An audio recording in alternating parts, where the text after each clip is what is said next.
What if your home no longer tells your story, but instead whispers a version of who you used to be? That's the unsettling question Seraphina Leigh asked herself one quiet afternoon as she walked through her house. At 67, her walls carried echoes of decades gone by, framed school photos of children long grown, shelves lined with cookbooks she no longer opened, and a dining table set for 10, even though she hadn't hosted a gathering of that size in years. Her home was full, but not with the life she was living now. It was as if every room displayed exhibits from the museum of her past: mother, wife, hostess, caretaker. All honorable roles, but none of them fully reflected the woman she had become in this season of her life.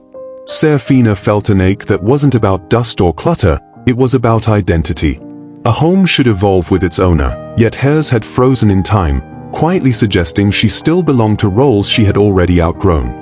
This realization was powerful, even painful, because it wasn't just about cleaning or rearranging furniture, it was about asking, does my home match the woman I am today, or does it trap me in who I was yesterday? If you've ever walked through your rooms and felt they no longer echo your current life, you're not alone. And that's why this journey matters. If you've ever felt your home doesn't match the woman you are now, hit like and subscribe. We're rewriting that story today. There's a certain kind of clutter that slips under the radar because it doesn't look messy at all. In fact, it often looks polished, even elegant. I'm talking about decorative clutter, the vases, the figurines, the polished silver trays, the china cabinets filled with sets you haven't touched in decades. At one time, these items carried a sense of pride. They told guests, this is a well-kept home, cared for by a woman who knows how to make things beautiful. But as the years pass, something shifts. What once symbolized success, taste, or hospitality quietly transforms into a heavy weight that keeps you tethered to roles you no longer live. Seraphina Leigh knew this better than anyone. At 67, she still dusted the crystal vases that hadn't held fresh flowers in years. Her china cabinet gleamed in the corner, filled with dishes she hadn't used since her daughter's wedding reception. Every time she walked past that cabinet, it reminded her of dinner parties and holiday gatherings where she played the role of hostess, making sure everything sparkled and everyone else was comfortable. But now, those events were rare. Her adult children lived states away, her calendar was quieter, and she no longer wanted to juggle the endless preparation that those grand dinners required. Yet the decor remained, polished, presentable, but strangely out of place in the life she was actually living. That's the hidden truth about decorative clutter. It isn't loud. It doesn't spill out of closets or trip you in hallways. It simply sits there, whispering old stories. And for women over 60, especially in America, this kind of clutter can feel like a cage. Because the moment you see it, you don't just see objects, you see versions of yourself you're no longer trying to be. The china reminds you of being the perfect hostess. The silk flowers remind you of trying to keep a picture-perfect home.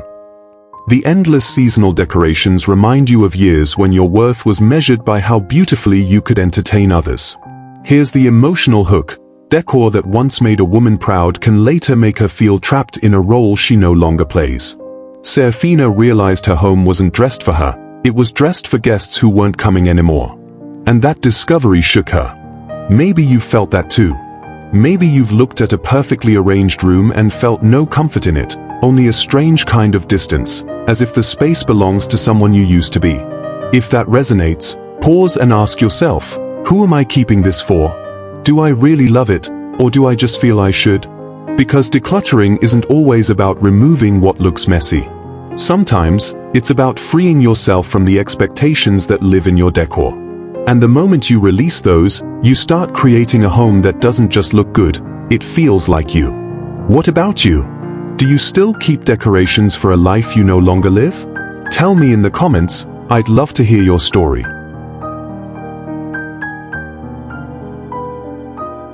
Seraphina thought letting go of her decorative pieces would feel like the hardest part, but once the vases and china cabinet were gone, her eyes began noticing a different kind of weight, the kind that didn't sparkle or sit out on display.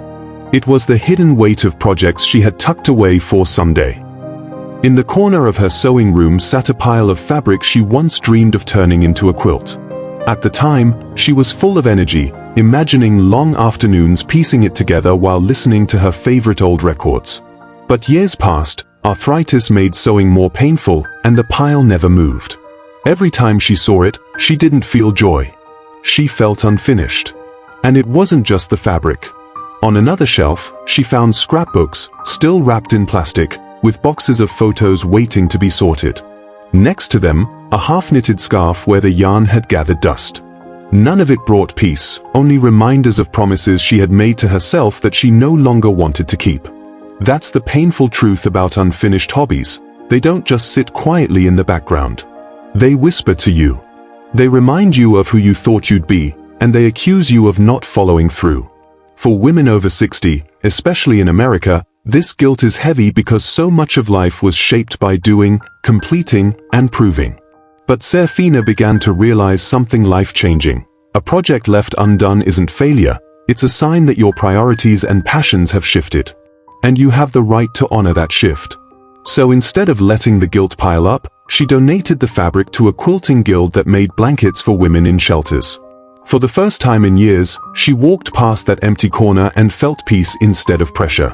Because here's the insight: women after 60 deserve to release someday projects and claim peace today. The joy isn't in finishing everything you once started. The joy is in choosing what matters for the season you're in now. When Seraphina turned from her sewing room to the kitchen, she realized that the clutter there spoke even louder than the half-finished hobbies. It wasn't piles of fabric this time, but stacks of casserole dishes, roasting pans large enough for a Thanksgiving turkey, and 3 different slow cookers lined along the bottom shelf. Each piece told the story of her caregiving years, the decades when her identity was tied to feeding, serving, and making sure everyone else was cared for. 4 years, the kitchen had been her command center. She could pull together a holiday feast without breaking a sweat, juggling side dishes and desserts while making sure her guests felt at home. There had been a certain pride in being the woman who always had the right platter, the extra baking dish, or the pan large enough to double a recipe for the church potluck. But as the seasons changed, the family scattered, and the gatherings grew smaller, those tools of service stopped reflecting her daily life. Instead, they became relics of the woman she used to be, the woman who cooked for armies instead of simply for herself. That's the hidden weight of kitchen clutter for women after 60. It's not just about cookware. It's about history. Those oversized pots carry memories of long nights stirring soups for sick children, of birthday cakes baked from scratch, of holidays where love was measured in how much food could fit on the table. But when those roles shift, the cookware remains, almost daring you to admit that your life has changed. And for many women, that admission feels like a loss. Seraphina felt it, too. She ran her hand across the cool glass of a baking dish she hadn't used in over a decade. The guilt whispered, "What if you need it again? What if the family all comes back one day?" But then she asked herself the deeper question, who am I cooking for now? And the answer was freeing. These days, she loved making smaller meals, soups, stews, and lighter dishes that fit her health needs and her slower rhythm. She didn't need 6 roasting pans. She didn't need 3 stock pots. She only needed the 2 pans she truly enjoyed using. So she let the rest go. The emotional truth is this: decluttering the kitchen isn't really about the pots. It's about facing the question of who you are cooking for now. Are you still trying to serve a table that no longer gathers? Or are you ready to make your kitchen reflect the stage of life you are actually in? When Seraphina cleared her shelves, she didn't feel deprived. She felt relief. Her kitchen no longer reminded her of work she no longer did. It reflected the joy of cooking for herself, her closest friends, and the moments that still mattered. After Seraphina had lightened the shelves in her kitchen, she felt braver about opening another space she had avoided for years, her vanity drawer.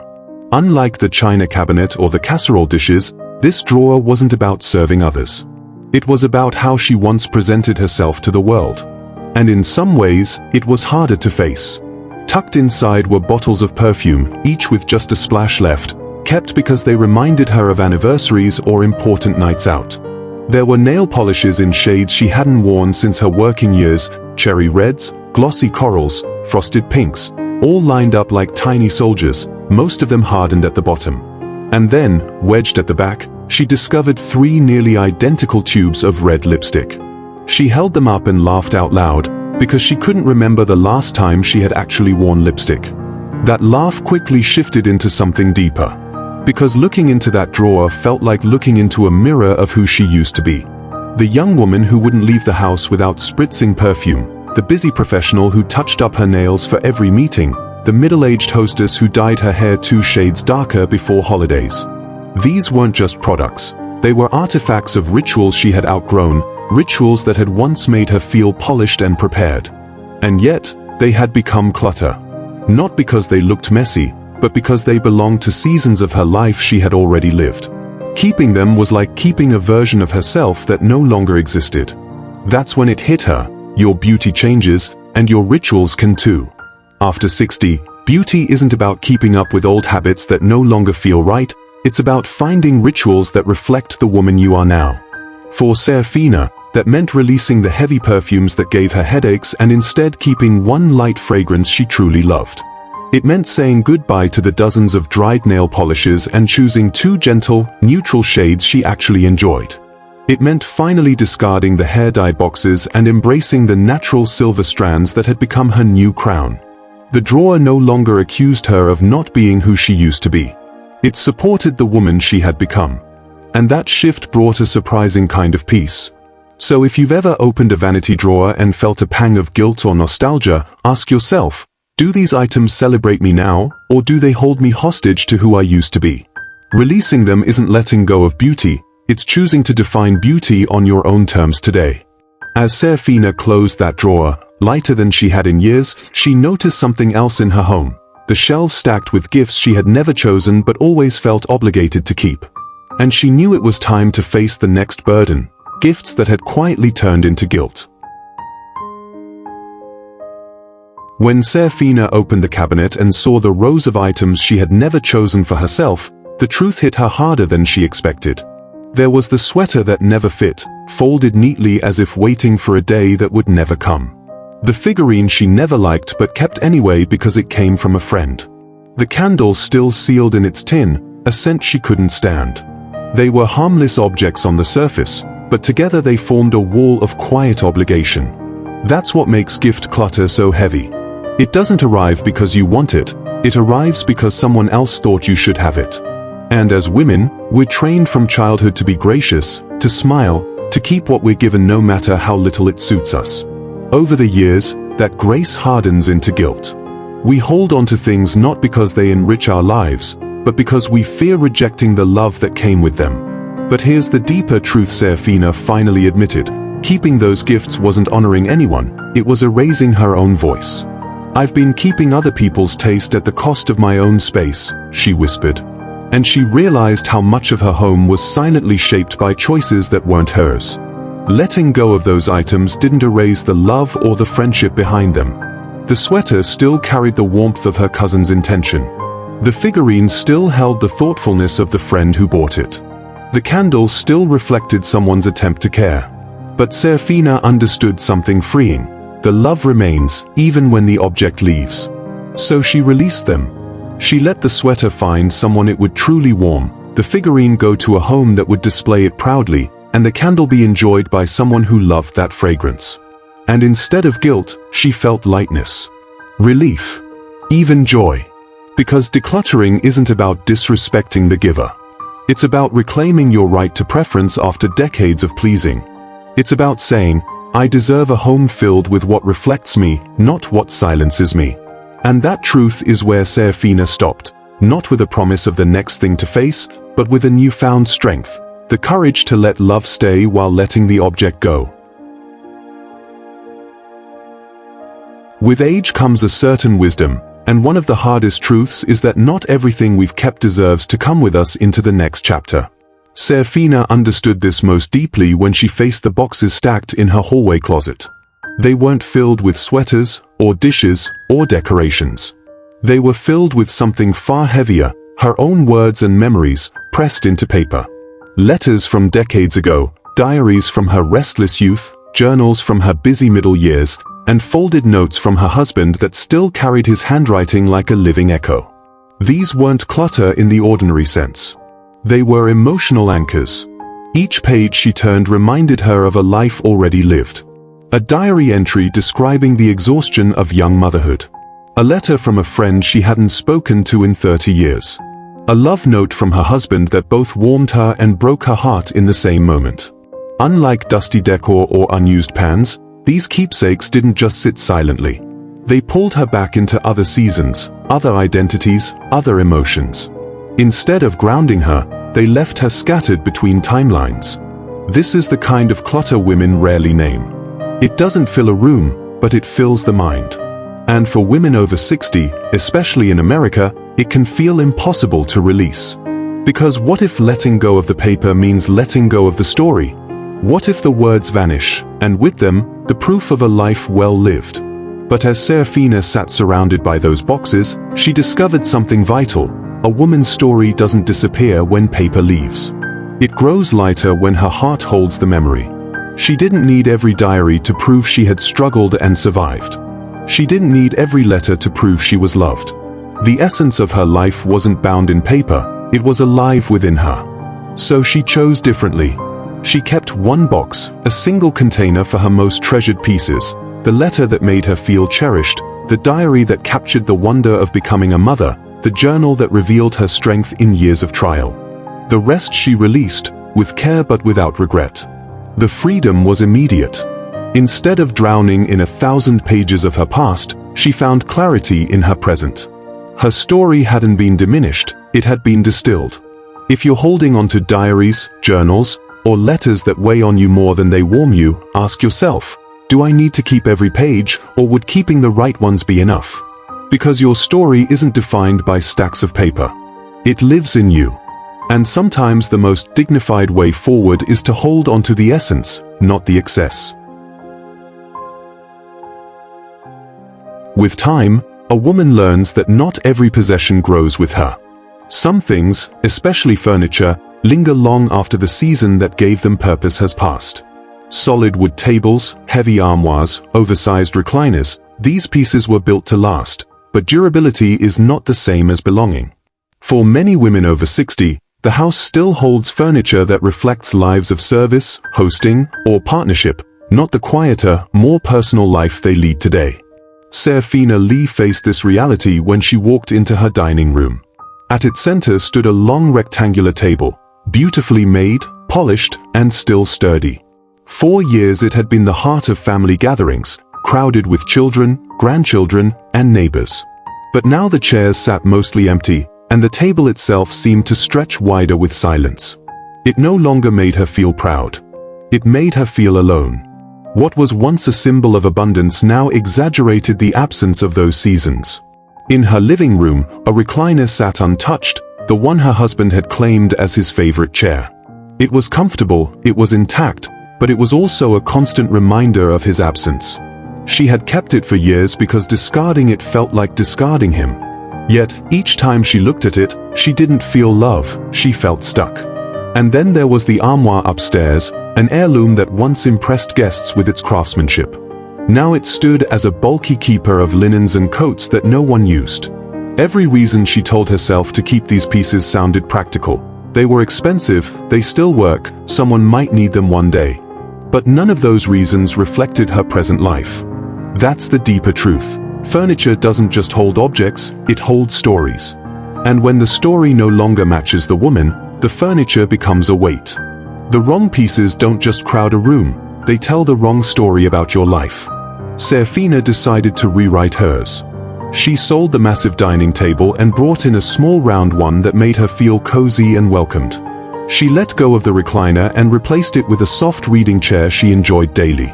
The armoire went to a young family who needed its storage. With each choice, her home began speaking in her voice again, not echoing the voices of the past. So if you find yourself walking through rooms that feel more like shrines to a life you no longer live, pause and ask, is this piece serving me now, or is it holding me hostage to a chapter I've already finished? Because a woman's home after 60 should tell the truth of who she is, not who she was. In the later seasons of life, a woman comes to see that the heaviest burdens are not always visible. They aren't stacked in closets or piled in attics, they rest quietly in the mind. For many women over 60, the most exhausting clutter isn't made of objects at all, but of responsibilities carried long after their season has passed. Remembering every birthday, sending holiday cards, tracking grandchildren's appointments, storing recipes and traditions, reminding grown children of tasks they can manage themselves. This invisible labor accumulates silently until it feels heavier than any piece of furniture. Seraphina Leigh began to recognize this when she noticed how often her thoughts raced before she even left her bed. She no longer cooked for large gatherings, no longer managed a busy household, yet she was still the keeper of everyone else's lives. The mental to-do list was endless, and though she rarely spoke of it, it drained her as much as physical clutter ever had. Instead of ignoring it, she tried something new. She sat at her kitchen table and wrote out a release list. It wasn't a list of chores to finish, but of duties she would no longer carry.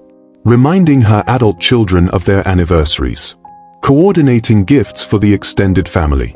Being the one to organize every holiday meal. Even noting medical appointments that weren't her own. As she wrote, she realized how much of her identity had been built on quietly holding the strings of everyone else's schedules. The act was liberating. With each line, she released not only tasks, but the weight of expectation. The emotional truth became clear. Minimalism is not just about clearing rooms of things. It's about stepping back from roles that keep you tired. Seraphina didn't withdraw from her family, she simply chose to love them without managing them. She explained her shift with kindness, and to her surprise, her children respected it. Some even admitted they hadn't realized how much she still carried for them. For the first time in decades, her mind felt spacious. She had room for her own thoughts, her own joys, her own peace. If you've ever felt tired without understanding why, consider this. It may not be your body at all, but your mind carrying weight it no longer needs to hold. Ask yourself honestly, what responsibilities am I carrying out of habit, not choice? Because one of the greatest gifts of later life is realizing you no longer have to be the keeper of everything, you are free to be the keeper of yourself. Seraphina Leigh stood in the center of her home one quiet afternoon and felt something she hadn't experienced in years: peace. The rooms around her looked different, yes, but more importantly, they felt different. The heavy dining table that once exaggerated her loneliness was gone, replaced by a round table that welcomed her current life. The vanity drawer no longer mocked her with reminders of who she used to be. It now held only the rituals that made her feel cared for today. The shelves no longer sagged with gifts she never chose, and the boxes of unfinished hobbies no longer accused her of failure. Even her mind, once crowded with invisible lists and obligations, now rested in its own calm. Her home hadn't grown bigger. Her possessions hadn't multiplied. Instead, everything had grown lighter, softer, freer, because it finally reflected the woman she was in the present, not the roles she once performed. The change wasn't just in the objects she released, it was in the way she reclaimed ownership of her story. For years she had lived in a space that told everyone else's version of her life: hostess, caregiver, memory keeper. Now, every room told the truth of Seraphina herself.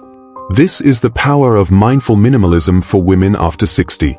It isn't about stripping life bare or erasing the richness of memory. It's about shaping life so it finally fits the woman you are now. It's choosing comfort over performance, authenticity over obligation, and presence over nostalgia. It's understanding that letting go of things doesn't mean letting go of love. It means creating space for the love, joy, and clarity you still deserve in this season of life. Seraphina's journey is proof that transformation doesn't require a new house, a new income, or a grand plan. It requires courage, the courage to ask, does this still serve me? Does this still reflect me? And then to answer honestly, without guilt. Her home now tells her truth. Smaller, softer, freer, and fully hers. If Seraphina's journey has touched something in you, let it be a reminder, your next chapter doesn't have to look like the last one. You have the right to reshape your surroundings so they finally support you, not the roles you've already outgrown. Minimalism for women after 60 is not about losing, it's about living. Not about stripping life bare, but about shaping life to finally fit you. If Seraphina's journey inspired you, like this video, share it with a woman you love, and subscribe. because your next chapter should be lighter, freer, and truly yours.